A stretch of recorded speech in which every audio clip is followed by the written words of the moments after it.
TIE fighter when the whole thing goes down, please? Just learned, rookie.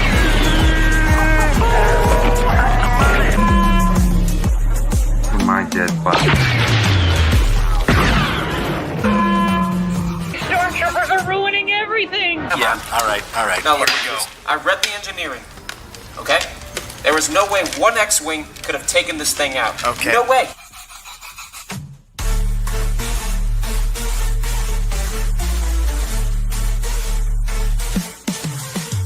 We be chugging beers in the canteen, rowdy as can be. Call us the Stormtroopers, we set the party free. Stepping out of line, you better watch your back. We ain't some rookies, we got the Empire on our track.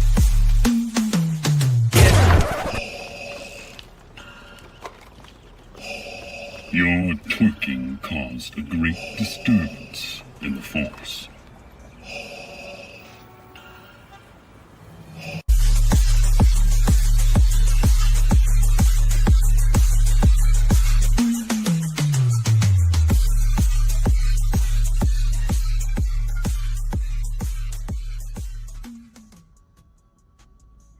All right, we're back, and we've got iFi.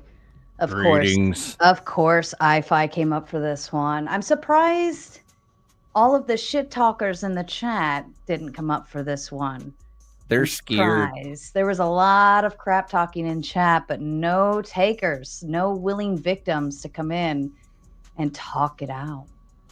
All right, Was iFi, the what do you got? topic Catholics versus Protestants? I can't remember. What were we talking about? Radical feminism. We left off Oh, yeah. on the topic of the birth rate and why it is or isn't, and the benefits, and she was discussing the idea of if you can control women, then you can control kind of everything else too. Then you control the spice, and the spice must flow. Space Girls. Indeed. I want to hear more about this child slavery stuff. I might have some children if they're my slaves and stuff, because that's like free labor. And It is free I'm labor. all down with that. But you have to deal with the attitude that comes with free labor. True. I'm gonna go tell my kid, I own you. And he'd be like, what? You don't own me. This is America. We're free. I'll never forget the time my daughter dropped the, like, I have rights. I have rights. And I was like, not yet, kiddo. Sorry. Not until you're bigger than me is what I always say to them. Right. Well, my daughter is bigger than me. So Uh-oh. Now she wears the pants. no, she's definitely, she knows who the boss is because I have the wallet. Until Yeah. she gets her own wallet, then mommy's calling all the shots, and she knows that. So yeah, that's a fair assessment. I did like Fairy Queen's twist on the script where, like, usually it's the left that's seizing the means of production, but apparently it was the right doing it all along. That's why we want to control women, is to seize the means of production. Reproduction. Turns out we were the Marxists. Hey, Flo, did you know that we were the Marxists all along? I thought it was the left wing, but it was us all along. I mean, I don't know. No, I did not know. Yeah, it turns out the patriarchy is all about seizing the means of production. I don't know if that's how I see myself either. I think the patriarchy is largely a paper tiger. Paper tiger? What's a paper tiger? It's a boogeyman that's not real. In reality, men and women have worked together more than in opposition throughout all of human history, and that's how we survive and get along best. Through opposition? Until about 1960, Through cooperation. when things changed. Well, then what makes all of the opposition then, like the wars and so on and so forth, or is that like? You mean that's the what- man versus woman, not stuff that's all over YouTube and stuff? Well, not that. I mean, like actual wars, Well, humans fight, but that's not I mean, it's not like there's a tribe of men fighting a tribe of women. It's just tribalism, basically. Mm-hmm. But as far as like the gender war, I think it's more hyped up through media and social media than it is a reality. Yeah, if you get outside of YouTube, you'll realize men and women get along just fine, and the average man is not telling a woman to like you should be submissive and things like that. Right. Just it's not talking points of normies. That's my I feel house. most of it does sit in here in YouTube or in the algorithm somewhere, but I think that's an extremist version of it. I think overall most women are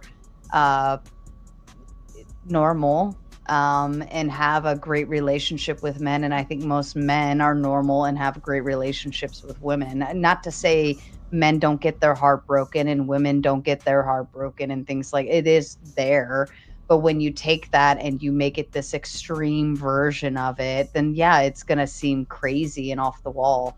Like the whole concept of like men getting screwed over and divorce and this and that. And we already looked at those numbers, and it's a lot of it's like you kind of did that to yourself. It's an excuse dudes make. Go ahead. Right.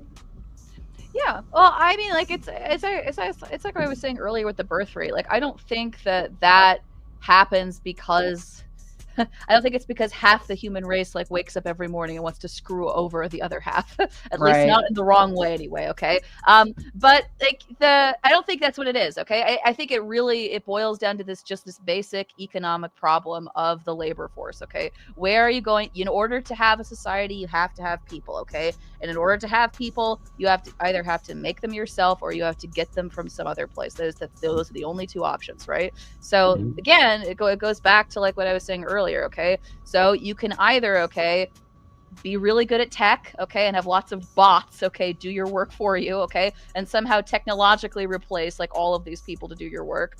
B, okay, you can import labor, okay, you can have tons of immigrants to come in to like do your labor and fill up those jobs for you. Or 3, you can make those people yourself, okay. You can. Did you go AB3? AB3, maybe. I think she did.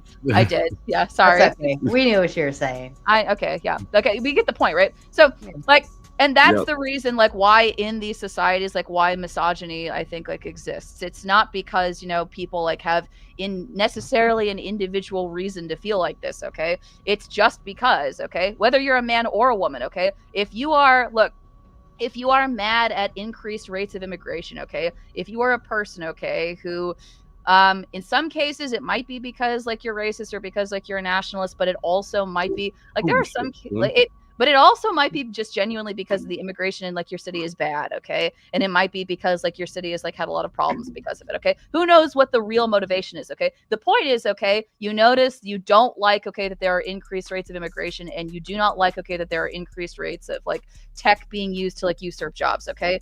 Then you are the sort of person who probably will be really, really excited about this third option, okay? You are probably going to be complaining a lot about the birth rate, okay? About tech, coming in and taking, you're going to be complaining a lot about those things. And you're going to like be talking a lot about like feminism and all of this stuff and how much like you hate it, because it's not really about like the patriarchy or anything. It's about the fact that you don't have a job, okay? And the fact that, and this is the real reason why feminism, why discussing like women's rights and how you don't deserve any, the real reason why that's not going to go away, it's not because people are super woke and that's not really the reason. The reason is because nobody's going to choose an option where they're poorer when they could be richer. It's because it's a useful wedge. Like, just like race, sex, these groups that everybody belongs to, right? All you got to do is say, that group did this or that group did that, and everybody's automatically included in it. And even if you want to opt out, like say like white men did this, right? I can opt out of it. I can go, I'm not playing that fucking game. But somebody will then on the other side will play the game at me, right? It only takes one person to initiate a fight. It takes 2 to initiate peace. And I think it's really just, and it takes 2 to tango. We're getting led around by we're getting dog walked. And I just came in cold. I did not hear any of the conversation before, so It was a good talk. It was a really good talk. Catholics versus Protestants and something about females seizing the means of production. Oh, we went through the whole birth of Jesus and Mary and yeah, and how I don't want to Joseph is the derail, only but virgin, it since turns there's 2 out. Catholics, former Catholics in the room, did y'all say that y'all believe Jesus' grandmother was a virgin? Did I hear that correctly? Yes, so that's a part of like Catholic theology, is that like Whoa. not just that Mary was a virgin, but that her mother Anne was also a virgin. Is that like in What the the hell? Catholic Bible, or where did y'all learn? I that? never heard that. And I went to never Catholic heard high that school. either. Catholic school, like it's And yeah. I think it's Oh. Anna or Anna is the name. Sarah, Of, Sarah the Catholic is not sure what you're talking about. So like apparently No. there's different versions of Catholicism out there. But anyways, I I'd was just never curious. heard I've of never it, heard of that, but that was That's Well, I mean, in all fairness, there's like a ton of there's a lot of Catholic lore that you can get into that nobody's ever heard of. Oh yeah. I know there's like catechisms and all that sort of stuff, but that's why I asked if it's in the Catholic Bible or something because I wasn't aware of that particular tidbit. But anyways, so kind of tying back into your previous debate, do you still feel like Christians aren't the best arbiters of women's rights, and that therefore now into the feminism talk, do you feel like feminism is best handled by the secular groups? Would you say? well, so like remember like what me and Andrew like were arguing. We were arguing. There's a reason why we started arguing like what rights are, like what is the meaning of a right. And Mhm. the big disagreement that me and Andrew had in that is that he thinks that a right is an entitlement that you have absent a duty, and I think that a right is an entitlement that you get because you have a duty. So the example that we talked about like in that debate was immigration, for instance. So if you have, for instance, somebody who's illegally immigrated, should they go to prison or should they be deported? And in that discussion, I said they should be deported because like if you want to have the rights of a prisoner, okay, that assumes, okay, that you fulfilled your duties as a citizen of that nation, okay? So you don't Mhm. get to have like be treated like with the same rights and entitlements. The entitlement that is the right, okay, to be treated like with those rights as a citizen, okay? Like if you're not a citizen to begin You've with. never been locked up. By the way, before we go too deep, the Pause. workforce thing, do you feel like when This is my feminism- favorite obscure Catholic saint. Awesome.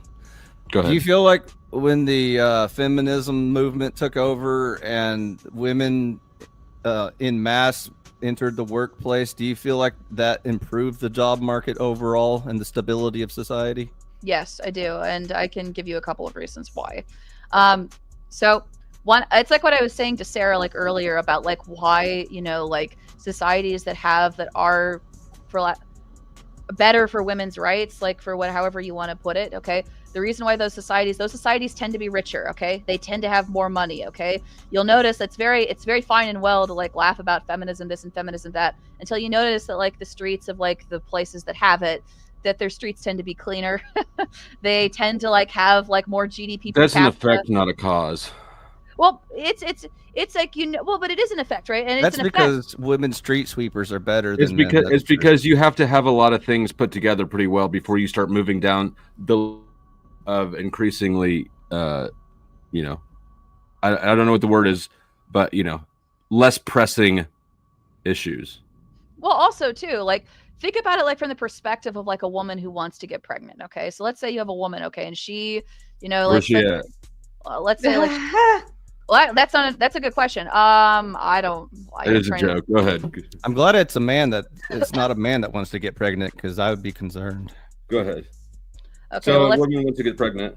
okay, a woman wants to get pregnant. Okay, but she lives in a country where she doesn't have a whole lot of rights. Okay, let's say like she lives in Saudi Arabia or Algeria or someplace like that. Okay, so she goes there. Okay, and she gets immediately married at 18. Okay, like she has like a ton of kids. She has like lots and lots of kids. But the consequence of that is that like she doesn't have as much time to go to college. She doesn't have as much time to get a job. Okay, and that means that she is vulnerable. She's in a vulnerable spot because if anything happens to her husband, okay, if her husband dies, if something ever happens to him, well, it means that like she and her children are now in a really vulnerable position. Okay, like in a more vulnerable position than let's say if she waited until she was in her mid-20s to get married and to have kids, because now even if something does happen to him, even if they do get divorced, even if he does die, even if something happens, okay, they're still covered and she's still going to get a job and she can still support the family. Okay, so he could theoretically be at home temporarily, like while she goes to work, in order to support their entire. So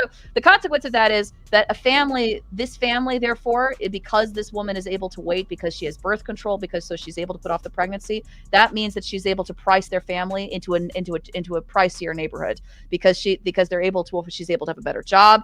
Therefore, she has more money. Therefore, the family is able to afford to live in a better neighborhood. Therefore, their kid gets priced into a better public school. They go to a better school in a better district, which means they are less likely to get into trouble. They're less likely to get into it with bad people. They're more likely to graduate. They're more likely to be more productive. And thus, the floor of society is raised because women, as a huge collective of people, now have the ability to wait and to push off and to prevent pregnancy as a whole. So they get more money, so they get richer. And not only do they get richer, but their husbands become richer, their families become richer, their kids have more money, which means childhood poverty is lowered as an overall aggregate, which means that kids are more likely to have food, they're more likely to be in better houses, and so forth and so forth and so forth, right? I mean, this is a purely best case scenario, ignoring the pitfalls.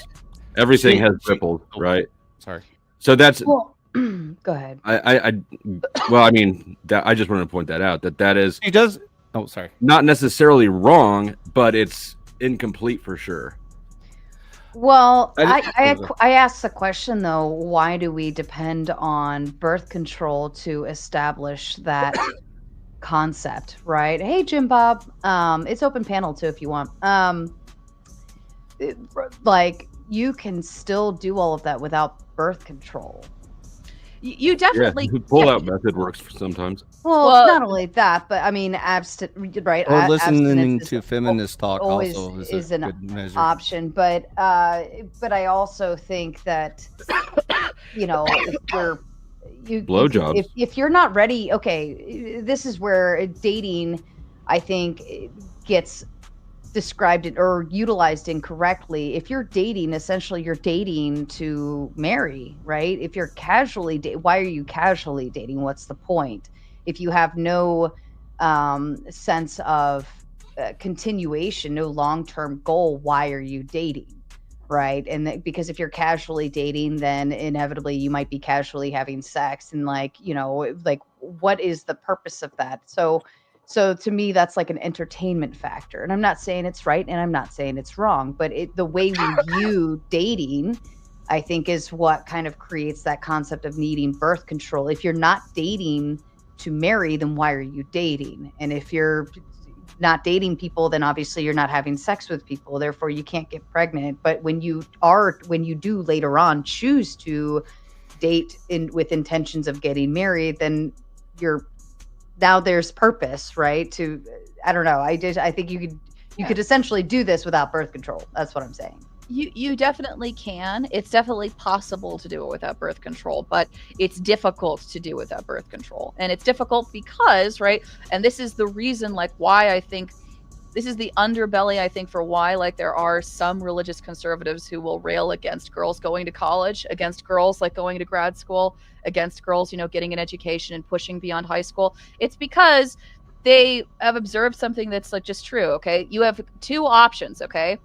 The first option is that you can wait, 4 years. In some cases, if you go to grad school or if you go to medical school to become a doctor, in some cases, 10 years. Okay. Most of your 20s,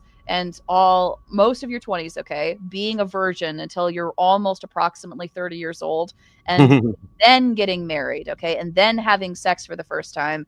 Is it possible for people to do this? Yeah, it's possible people can do this, right? I did that, didn't you? Yeah, but are people... Poor I-Fi. Go ahead. I'm waiting my turn. Okay.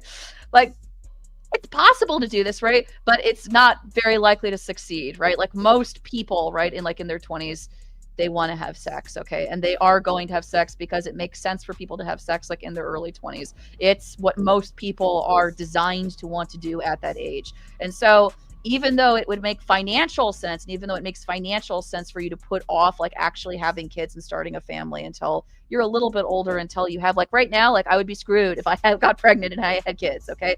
Even if I was married, okay, that would not change That's where that kids fact. come Okay? from. It would not change the fact. Even if I was married, and even if I had a good husband and even things were going well, okay, it would not change my situation, okay? Why would you be screwed? Why? Because that's where babies come from.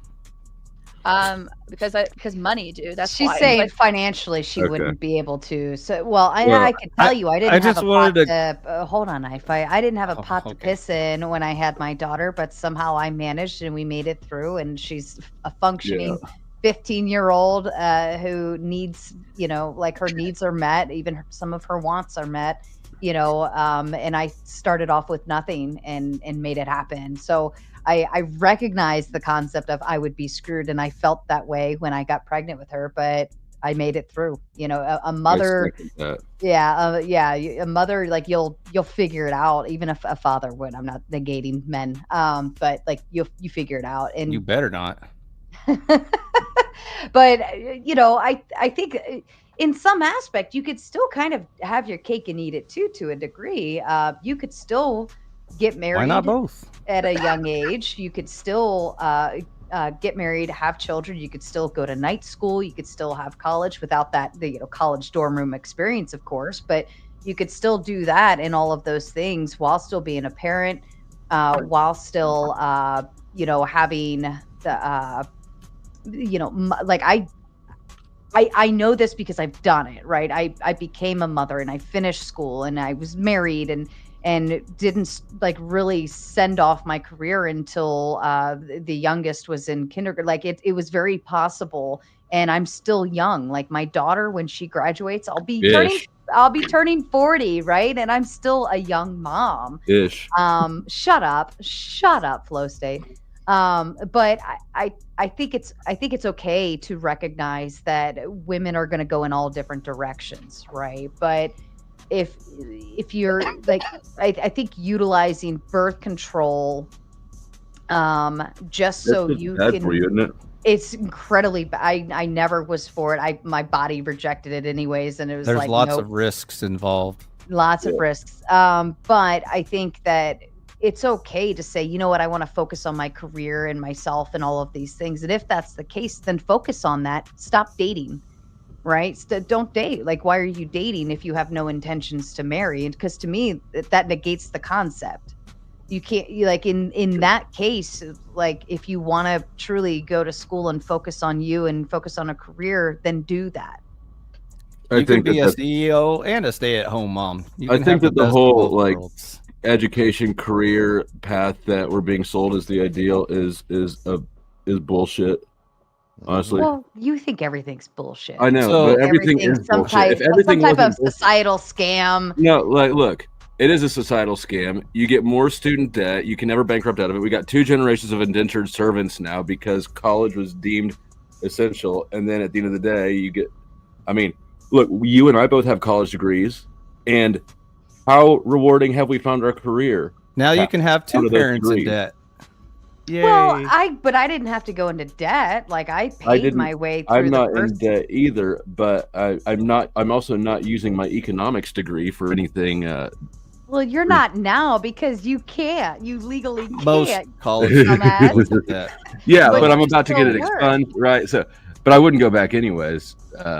But that shit. Anyways, I just wanted to say that Fairy Queen made a very valid point earlier about her economics angle. So it's true that now that the women are in the workplace as well, the household does have more income, which is great because now they can afford babysitters and daycare since no one's raising the children. So win-win. I mean, honestly, like that is how like a lot of women like have resolved like this problem of like wanting to go to work and like, but also wanting to be a mom and wanting to have a family. Like daycare and nannies like are actually like how people like women have resolved that problem. Like, and I think you're right. Like, but is it a resolution or is it a bastardization? Because I view it as the latter. It's both or either. That's a perspective thing. Yeah, it depends on who you are. It's also dependent culturally too, honestly. So like I thought, I don't know if I said this like while I was in the panel, but in some cultures, like in India, for instance, like it's more culturally accepted and expected for you to have a nanny, like if you're a rich person. Like it's not expected for you to be a stay-at-home mom to raise your kids. Like that's not the expectation. The expectation is that you are the mom and you have like 12 servants, okay, that you're yelling at and bossing around. And honestly, like we could think about this in like a lot of traditional old families, like when you look at history books, that's actually like how rich families, like households were run, okay? It was you had the master of the house and you had the mistress of the house, okay? And the mistress of the house, you know, she was like, what was it? Like Lady Cora from like, you know, the Grantham household. Yeah, right? but that's royalty shit, right? That doesn't really... apply to us. Yeah, I'm poors. confused. Well- I mean, are we talking about rich people, or we're talking about the vast majority of people? Because the We're- vast majority of the people on this planet are not nowhere near rich. and they We don't we're- even have middle class anymore, and I don't know if that's related to the feminist movement, but maybe. Well, the women That- entering the workforce is largely a result of inflation and us getting poorer. Well, but also it is also because women, like for the types of jobs I'm talking about, these are rich people. Okay, we're thinking about women who become doctors, lawyers, judges, CEOs, these types of women. I know that this is not the average woman, it's not the average person. Okay, right? But I'm talking the sort of woman that goes into these fields. The reason for most of these women why they're able to do these jobs is because they have childcare. It's because they have daycare. It's because they have nannies. Well, It's yeah, because for they- sure. Yeah. Well, So- so what are we preaching to other women then with this? I'm lost. Make lots of money. like and like money will solve everybody our problems. everybody can be a boss babe CEO, make millions of dollars. Because Yes, the truth money, of the money, fucking money. matter is everybody can't. Well, Children that's don't need mothers. They The need vast majority of stacks people on this cash. planet are poor, and the vast majority Calm on down, this guys. planet will always be. Rabble, rabble, rabble, I'm rabble. man, hear me roar. I know. It's like two of you combined are greater than the sum of the parts.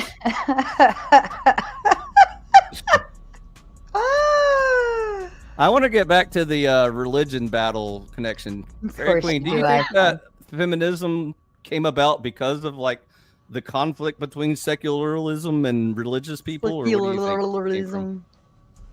You Do do I- it Like you apparently. can pronounce words. Shut up. Well, go ahead and lay out your theory. Because recently, some ortho bros told me that Protestants brought about feminism, and I had no idea what they were talking about. But That's hilarious. It's all I don't know. tribalism. Yeah, honestly, like I think that like that, like I've seen a little bit of like the ortho bros like yell at people of other denominations about like bringing who is the denomination that brought in feminism, and honestly, like it's all of them, which is the. I thought it real was like after the whole Marxism movement, wasn't it? Wasn't that No. what kind Only of the ortho kickstarted bro feminism? slayer. It's not, and oh, there you go. Okay, This is my ortho bro slayer hat. that's awesome. Was it French Jews? I also heard it could have been French Jews. The first the first feminist author, if you want to call it that, would be Christine de Pizan, and she existed at roughly the same time as Joan of Arc. Christine de Whoa. Pizan, she was a French writer in, I think it couldn't have been the 1600s. It had to have been like earlier than that, because the 1600s, that was the English Civil War. But during this time period, Christine de Pizan, she wrote something called A Book of the City of Ladies. And it was a Christian defense of women and the role of women in the church and the way that she thought that God viewed women. And she wrote this book specifically because there was a piece of literature being that was very popular at the time called La Romance de la Rose, okay? And La Romance de la Rose was the medieval French version of of Fresh and Fit. Basically, goodness. it was No. this, it was this, yeah, I know, right? Like it was this heavily, I say poem, but it was really more of a novel. Like poem was more of like an epic, long, huge, giant poem, if you want to imagine it, right? So this huge epic poem was basically this incredibly misogynistic, screed, which basically said that women were responsible for sex and for being seductresses and for tempting men, and this nature of things. There were also a lot of really weird pictures like in the poem, like of like severed penises hanging off of trees. Oh, my. Whoa. Like this kind, lots of, like, all the really weird medieval drawings, like there were tons. Yeah. Like in this particular poem. She wrote a defense of women. She argued and attacked this poem. She argued and she attacked this poem, and her response to this poem was this screed called The Book of the City of Ladies. So Okay. So you confirmed the French part. Can you confirm the Jewish part, or is that just myth? I don't understand like why people are constantly talking about Jewish people all the time. Well, I don't because really know. there's a strong theory that it was a French Jew or something that was like the biggest part of the feminist movement early on. But you confirmed the French Because part. they're But I didn't. clannish minority groups that are Okay. successful in all societies. So I did a quick Google search, and all I saw was like some Japanese chicks were really kicking it off after the French lady got it started. So can you confirm that as well, or? Do you mean like the Japan like post like World War II with Simone de Beauvoir? Is that what you're talking about? I don't know like the exact timeline. I just remember it was early on in the feminist movement. A couple of Japanese ladies were like the head figures of the big wave of feminism or something like that. It was a Google search, so I blame Google for that knowledge. I don't know what you're referencing without knowing us. I just asked Google. I said, "Who started the feminist movement?" And it gave me a couple of Japanese ladies, and I was You like, know what? If you okay. don't have anything to say or to ask, you can just stop talking. The question was, can she confirm it? And she confirmed. Are you just French. you're just rummaging for anything to ask to not give up the floor, huh? Oh, sorry. You can have it back after I waited like an hour to talk. But go ahead. I mean, you don't even know what to ask. You're just rummaging around on Google for questions to ask. I asked her, "Is it French?" All right, she said, I yes. have a question said, for "Is it you. I have a Jew?" question She said, for "I you. don't know." And then I I have a asked her, question "Is for it you. Japanese?" And she said, "Maybe." So those, I have a question for you. The answers. Do you agree that men who complain about feminism ruining society are in fact feminists? It's a good silence right there. Say that again. Yeah, I like your questions better. Men where who everybody complain stops about talking. feminism ruining society are themselves feminists Explain why that's a question. because they adopt a worldview that gives too much power to gender dynamics and the conflict therein. I honestly never once in my life has feminism affected me until I came to YouTube, and all of a sudden it's goddamn everywhere. It's also a little bit of like whiny bitch syndrome, right? Which is kind of against being a man's man. Right. I could agree with They that. won't let us lead. Well, you think that they need to let you lead, so there's half of the problem. I'm still hung up on the dildo tree. This French dildo tree is freaking me out, man. It's medieval What the hell? drawings. I'm not I'm not gonna post it. Google La Ramante de la Rose. It's French. It's medieval. They drew a Just lot look of up weird dildo things. tree. It's easier to spell. Sarah's over there booking trips to France. What she's looking up I the know. dildo tree. She's like trying to figure out where this shit's at, getting a Like, tour I'm gonna buy guide that going. one. Yeah.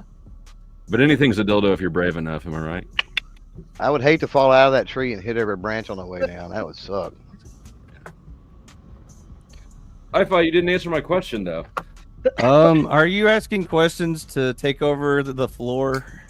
Are you just randomly asking questions? No, I actually believe that, and I am actually curious about people's thoughts on it. I expected more of like You're an a dildo. outrage out of That's people. the answer to your question, Flo. You're a dildo. So moving Thanks, on. Jeff. Oh, yeah. So Fairy Queen, I think we covered the whole movement stuff and the economics, and I still think there's a pretty big core to the battle between religion and non-religion. But I noticed you glossed right over Marxism. You don't think Marxism is even remotely related to feminism or anything like that? Marx, of course it is. Yeah. I'm No, asking her. She said no earlier. But Oh, sorry. I thought it was just Yeah, general question. I said no to the idea that Marxism had anything remotely to do with feminism. I don't think if I said that, then I apologize. I didn't mean to say that if I said that. But no, I don't think that. So one thing to keep in mind is that there are different types of feminism, okay? Like there are religious feminists, there are secular feminists, you know, and there are different philosophies of feminism. So two different types of philosophies are liberal feminism and radical feminism, okay? So liberal feminism is more of the type of feminism that is usually argued about like in YouTube and in Twitch poll, like in the politics debate sphere is usually liberal feminism is the type of feminism that most people mean. And that feminism comes from the foundation of, okay, women are the equals of men. Women should be treated equally to men in society. Okay. The point of feminism is to promote women's equality. Women should have equal rights. Okay. That's like what the point of that's what liberal feminism is. Radical feminism does not go from that assumption. Radical feminism goes from the assumption of men and women should be treated like human beings. And women are not treated like human beings in society. The rules in society are mistreating women in society, and they should change so that they can treat men and women fairly and appropriately and that's not the same thing as saying that men and women should be treated the same. Okay. The reason why I'm not, the reason why I'm follow up to that. Yeah. So would you say that we should have stopped right when we all agreed that women are also sapient beings and we shouldn't treat them like, dogs or property or whatever? But once we all agreed on that, that should have been the end of the feminist waves and movements. Would you agree to that? Can I ask you a question? What do you mean when you Sure. say view women as property? What do you mean when you say that? Remember a long time ago when men were women aren't even like human beings. They're like servants or dogs or half a man or whatever, and we own them. They are our property and we can trade them and exchange them for goats and sheep and shit like that. Like back in those times. I'm assuming this is when all the feminism stuff was kicking off. Let me put it to you a little bit more concretely, okay? I own this cup, right? This cup is my property, right? Sure. It is in my possession. What does it mean for me to own this cup? What can I do with this cup because I own it? What is the meaningful piece of information that I'm giving you when I say that I own this cup? Anything you want. Anything I want? Yeah, you own it. I can trade it, right? I can sell it. It belongs to me. I can do whatever it is I want with it, right? Mm-hmm. I can sell it, I can turn it into whatever it is I want because it belongs to me, right? So correct. Okay. So this is this is part of why I'm saying the thing about property, okay? Do you support prostitution? No. Do you support surrogacy? I guess. I mean, it doesn't really cross any moral line, but it's still not good. I disagree. I do think it crosses a moral line, but that's not the point. Oh, so really? What's morality? What's your basis of morality? Oh, not this. Or Jesus. What? And where do you stand on prostitution? I am against prostitution. I am anti-prostitution. I think that it's bad I think it's bad for everyone, but I think fundamentally, I think it's a violation of how women should What's be. immoral about surrogacy? I can't hear what you're saying. The same thing that I think is immoral about prostitution, which is that I know that people don't think of it this way because you're thinking of it basically as you're paying somebody to give birth to a baby. And so it feels like a much more wholesome reason to pay somebody for something. But basically, you're paying a prostitute for the pleasure of sex, okay? You're paying a surrogate for the pleasure of childbirth, okay?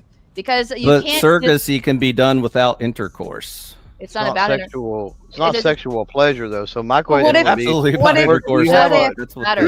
on, I have a follow up to that one.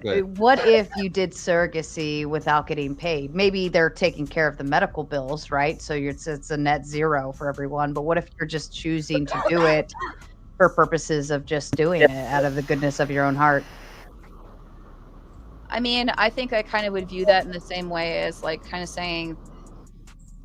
Well, I think of it in a couple of ways. First of all, I think that you should only I think for you as the person to go to someone else, to go to a family member or to a friend and say, hey, can you do this dangerous, emotionally taxing, life-changing thing that might permanently psychologically scar you for the rest of your life, okay, for me, so that I can have the pleasure of being, biologically related to my child. And can you do this for me for 9 months and go through a bunch of painful injections, for 9 months?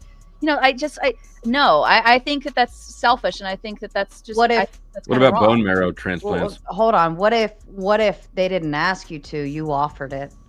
I think that that's a better thing, but I think that it would be the other person's moral obligation to refuse. I think that might be good for you and a good and moral thing, virtuous thing for you to offer, but I don't think that the person should accept. And bone marrow transplants. So people have asked me about this with other organ transplants, and the real answer is I think it depends. So I think that if you're the parent and if it's your child that's dying, of a serious illness, I think that you have a duty and an obligation to offer to donate your bone marrow, your blood, your plasma, whatever the case may be, to your kid, because your child exists because you put that person here on this planet. So if your child becomes sick, you owe your child. Just a relative, a neighbor, a friend, a neighbor, a brother. I'm still wondering about the origin of your morality. Is it secular ethics? Is it natural law? Where are you getting this from? The Babe rowing the Mic check. Does my mic work tonight? It's still just as terrible as it was last night. Do you understand the question, Ferry? I understand the question, but I also understand the rabbit hole that Literally, it goes. everybody's trying to push you away can't from that answer rabbit it? hole. Is it? Are you just saying you can't answer where you're getting this morality from? Is that what you're saying?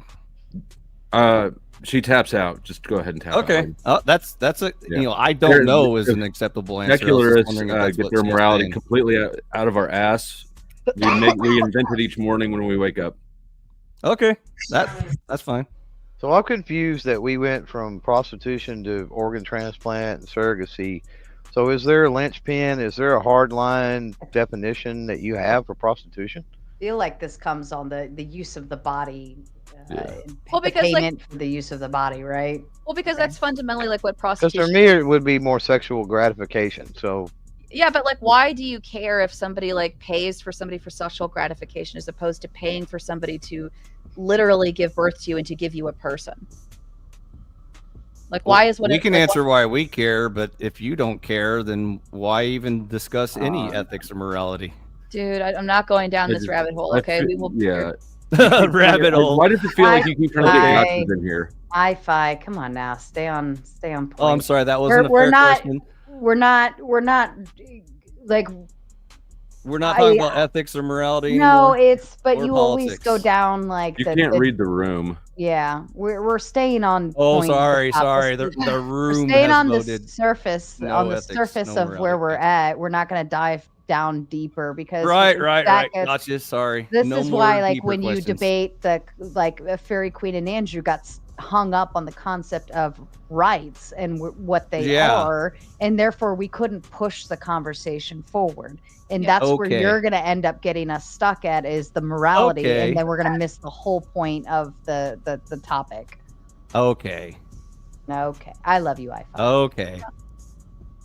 I mean, people have sometimes asked me about prostitution and like why, like I talk about surrogacy in the same way. And I think it makes sense to have laws and to have legislation and to be careful about any type of business that tries to commercialize like having sex, because it's the place like where your citizenry ultimately comes from. It is the place where people come from. Okay. So it would make sense to be, pickier and choosier and ultimately a lot more stringent with regulations around, like sex in particular in comparison to other activities that you could do. You think society gets first claim to your body? I think it necessarily has to in a way. I mean, you have to, don't we all? I mean, we all have to pay taxes, don't we? We all like, if you're a man. you I have to- agree, and I think it's ridiculous. Well, I mean, it depends. Like, is this a should or is this an is? I was asking about a should. I know how it is. We don't have first say in what we do with our body or our income. We get second say in both of those things.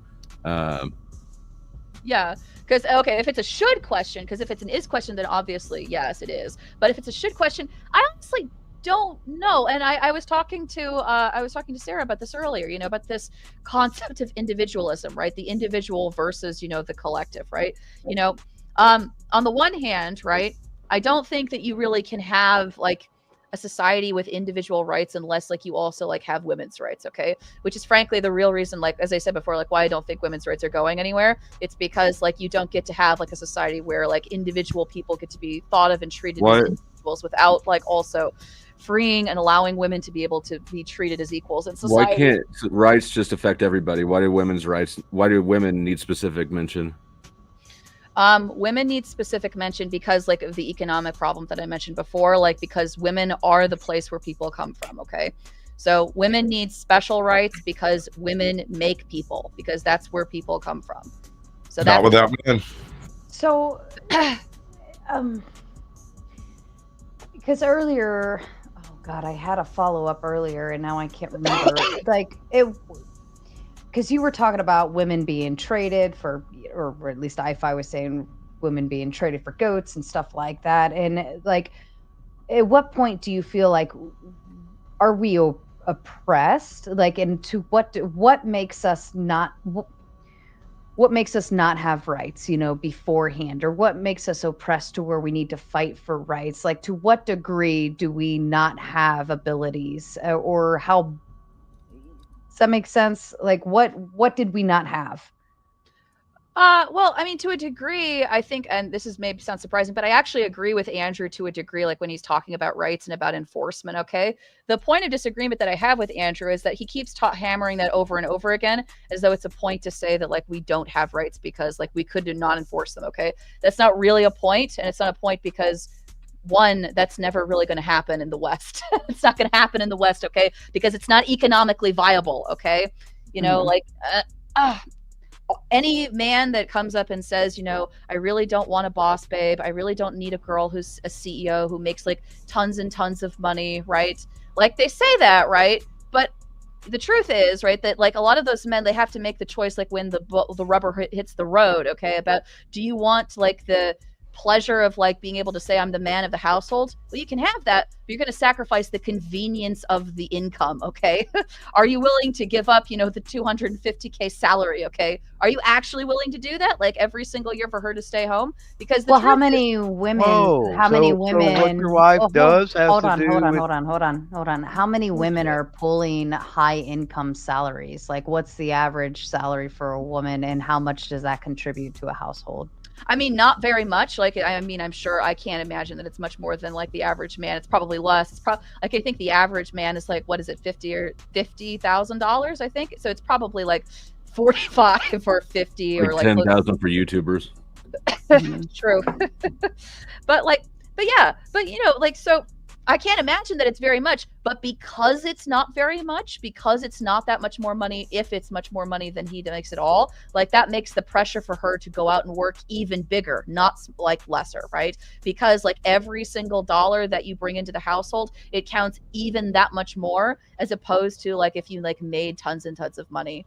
And also, I'm pretty sure that like most like rich guys, like their wives work.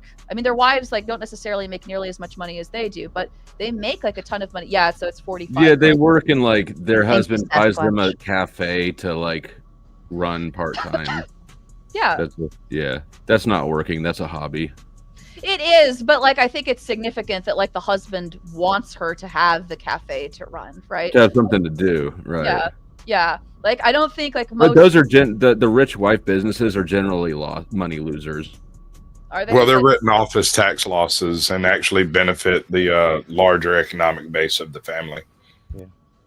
Can I ask Clover and Caucasian a very shallow question? Why don't you shave? them? So earlier, when y'all weren't on panel, most of the panel said they felt like there really isn't that much fighting between men and women, and it's just like a figment of YouTube's imagination or something. Do you share that view, or do you feel like there really is a lot of fighting and that people just kind of like don't argue about it in public or whatever, and then they vent about it on YouTube? I share that view, but I'm not. I don't participate in this space often. Thankfully, because I think I would go insane if I did. And I do participate in the real world a lot. Woosha. You just need to center yourself, Clovertack. Somebody with that many guns doesn't need to be that stressed out. Man, I got triggers to pull. I don't, I ain't gonna spend time on these panels. Anyway, You are the trigger pull.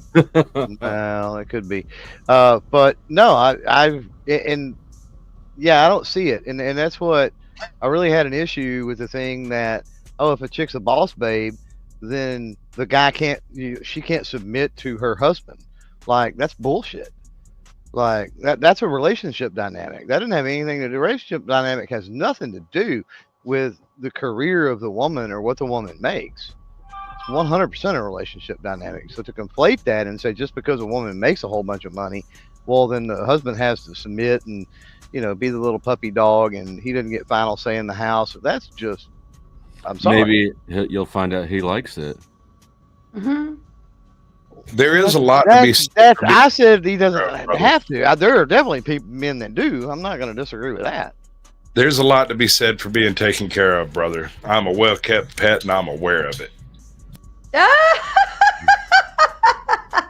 Meow. Kazumi comes in with the big 8. Are there any rights that men have that women don't? Anybody can answer. The right to pee while standing up. That is definitely a right and a privilege, and I hate you all for that ability. I accept your hatred. Yes. That's No, the probably law is the only actually- thing. That's probably the The only law is thing. actually incredibly equal in the U.S. Do we feel like women might have more rights than men now at this point? Not right. They certainly have more privileges. At this point, a woman can walk into virtually any police office in America and lay a report down about a man, whether it's true or not. Virtually no investigation will take place. They will ride out and go pick that guy up almost immediately, or it'll definitely go on the to-do list. Try that with a woman, they'll get around to it. Okay. Very. I think there's I think the punching rule is still in effect too. Like, you know, women can punch men, but men can't punch women. Last time I checked. Yeah, because one's actually dangerous and the other's agitating. I kind of feel like you're kink shaming me. Oh. This I is would a kink extend- space, you well-kept pet. I would extend what you said to pretty much any crime that gets reported, almost. Okay, touche. The get around to it, you know, the get around to it mentality versus Right, oh, we gotta cops get out suck. there I'll immediately. admit that. Across the board, cops suck. But statistically speaking, if you go in and say, hey, this guy over here beat me up, and it's a woman, they're more likely to get up and get going right then than they are to go when a dude comes in and goes, hey, this woman beat me up, they'll go, wait, are you serious? Okay, what's her name? Oh, all right. Uncle Guns asks a question. This one's to you, Fairy Queen. What reproductive rights do men have? They have the right to choose with whom to reproduce. That is their right. And they have the right to pay the bill. Hand jobs and blow jobs prevent abortions. And actually, I want to go back to where the rubber meets the road. It's not the road that the rubber meets, honey. Trib one coming in with the big two. He says women have more rights because men have more control. Over I mean- what? I blame the don't get men that. for that problem. Shame on you, men. Men, So yeah, do they. men have- I honestly think the biggest problem is this mindset that the push and pull mindset entirely, and that if people just stop being immature, selfish douchebags and cooperated with each other, like everything would just evaporate and everyone would be happier. I could agree with that. You'd have a Jack Talcott world 45 minutes. with Right? Joe It was walking like, along. oh, wait a second. It's like Kumbaya, the goof 19, Jack right? Talcott. The minute I quit thinking about that shit, it just went away. Yeah, I think I do agree that I think YouTube has made an extreme version of the gender wars. Well, it's because there's money in it too. Let's be honest. Yeah, and I think that some of that can start with people's pain, right? A man, a woman divorces a man, right, and takes the kids and the truck and the dog and the house and his soul too along with it, and then he's sad, and then like I kept all that shit. there's a way to there's a way to monetize people's sadness. Sure. But And can we take into account for a minute that we're not talking about an actual cross section of the United States? The men that are on this platform and the women that are on this platform are not normal men and women. Normal men and women do not have time for this trash. They do not have the patience for this trash. And so Yeah. what you end up with here are a distilled version of these sentiments. These people who have either got a chip on their shoulder or got a narrative to run with, or they've got an agenda to put out there, and they're loud, they're vitriolic, they bombastic and hypothetical for the most point. Most of these people aren't actually putting forth concepts that are actionable. They're just putting forth ideals and then arguing from the perspective of those ideals. In reality, it takes a village to raise a child, and it's never going to change. There has to be a support structure behind it, or you end up with defunct citizens. And at one time, Oh, that was generational support, right? yes. For the most part. Yeah. Well, I mean, and that's what I was kind of saying earlier. You know, we got away from the idea that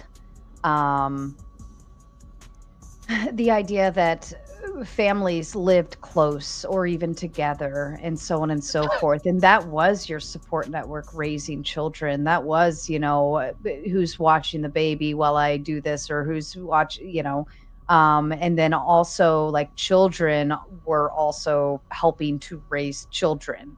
Like the eldest was carrying around the youngest, and that's a piece that I think is not necessarily instilled anymore. We're not as close. We're not as our support network now relies on paying somebody. We've outsourced outside of the family, and that's I think is a big piece. Assuming of it. you're able to afford that, right? Assuming you can afford it too. Assuming you can afford it, but like to be honest with you, like people in the United States, like they are more. On average, the average person in the United States is more capable of paying and affording it than the average person, say, like in a third world country, or like, say, in some of these cultures where like relying and depending upon grandparents and upon like. And so they should. Well, no, I'm not saying that. I'm just explaining like why it's the case that doesn't happen. We are aware that first world countries have more money than third world countries. That's not exactly a newsflash.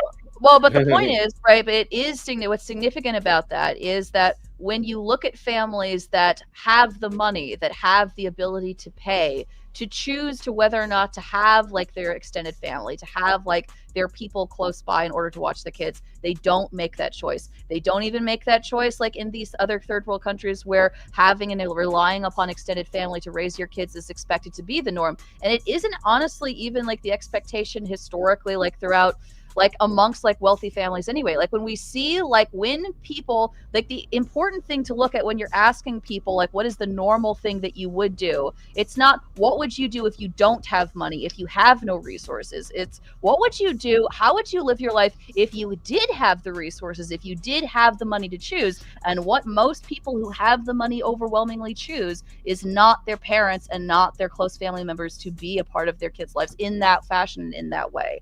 And why do they make that choice? Why is it the case that I can tell you. Why do they make the choice? It's an imposing request. Okay, but still, it is an imposing request, and that's part of it.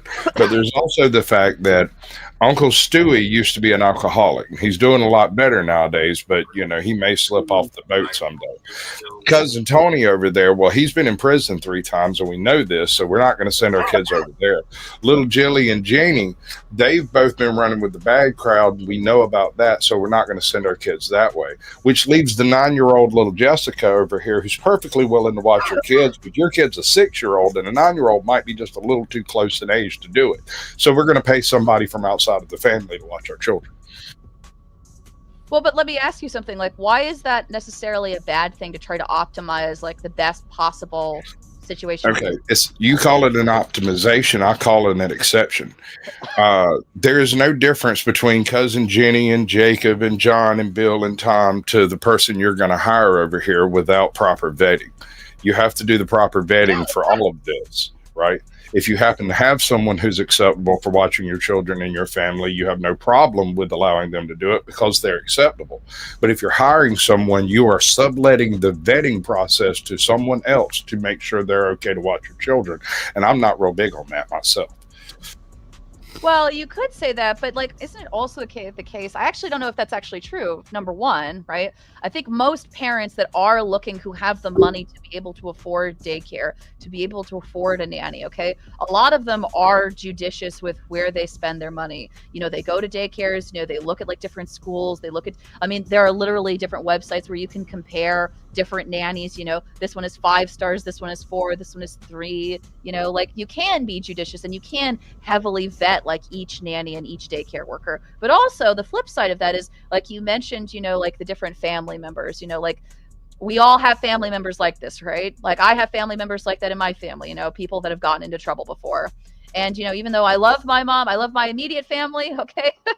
But I can think of people in my extended family, okay, who I would probably have some like reservations, okay, about being too trusting with, right? So it would make sense, like why I would not want to send, my daughter or my son, to say if an older family member, like who did something bad, in their past, for instance, right? Like it makes sense, like to have those reservations about our family because they are our family, right? And because they might be more likely to try something because they are family, as opposed to being, you know, like somebody that you hire. Well, doesn't if you have, let's take away the outliers and say that we've got grandparents that are, you know, married 60 years solid, you know, I mean, you've got good generational support.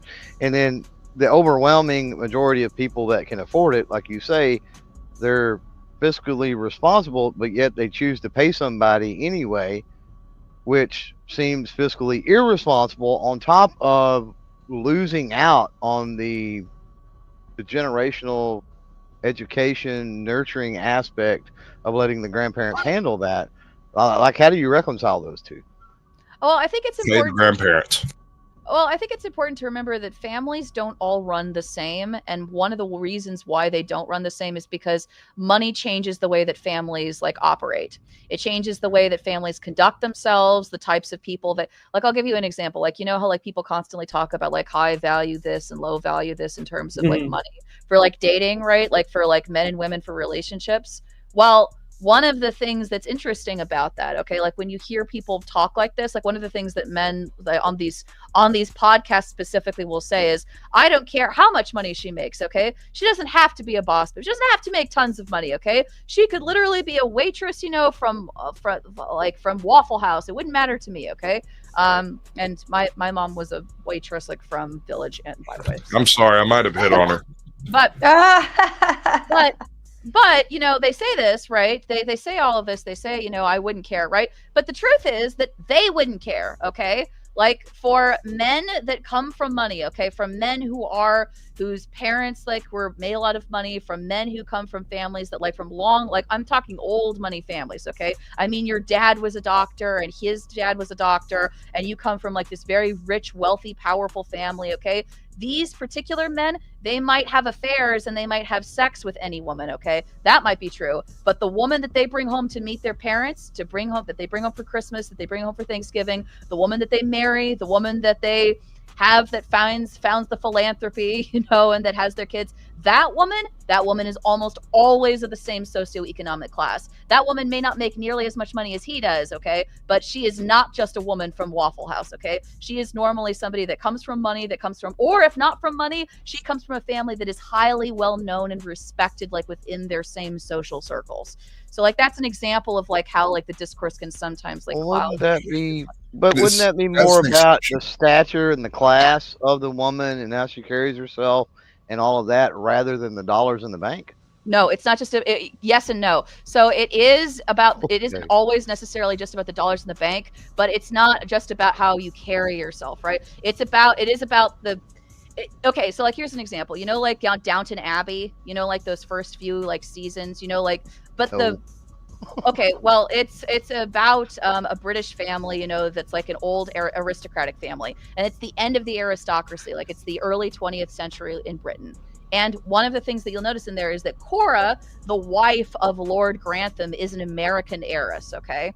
And the reason why she's an American, and this was a common practice like in the early 20th century, is you would have these heiresses, these American, you know, oil millionaires, okay, who had tons and tons of money, these Americans who had oodles and oodles of cash, okay, but people thought that they were disgusting, and people thought that they were vulgar because they had an American accent, and they didn't have manners, and they didn't come from a family of fine breeding. So what's the point? So what a lot of these families, Americans, would do is they would marry Europeans. They would marry Europeans, and these Europeans would often have no money, okay? They would be aristocrats, dukes, duchesses, and they would have $0 in the bank, but they had the title of being a duke. They were a duchess. They were the princess, you know? And so that's the reason like why they got married. It was, even though they didn't have the money, they still had the class. They had this, as you put it, like they had the social entitlement of being a wealthy person, being treated like a wealthy person, even though they weren't a wealthy person. And the point of all of this is that we think of this like these questions of like the choices that people make in dating and with relationships as being merely about men and women, when in fact a lot of it has to do with like the financial situation that you grew up with. And a lot of it has to do with class. A lot of it has to do with money. It has to do with like the choices that you're able to make like with the money that you have. It's honestly Thank like you. what a lot of this boils. You clarified something for me. I was born so poor that it would really surprise you, and I married quite well, and I have been sort of rotating in the rarefied atmosphere, the kind of thing you're talking about. And it's a weird thing. There is differences. There are differences, but it also does happen. Usually it involves someone exceptional, typically. Didn't happen like that this time, obviously. I'm just some They don't call you shaky leg Sasquatch for nothing. a stanky leg, sir. Get it right.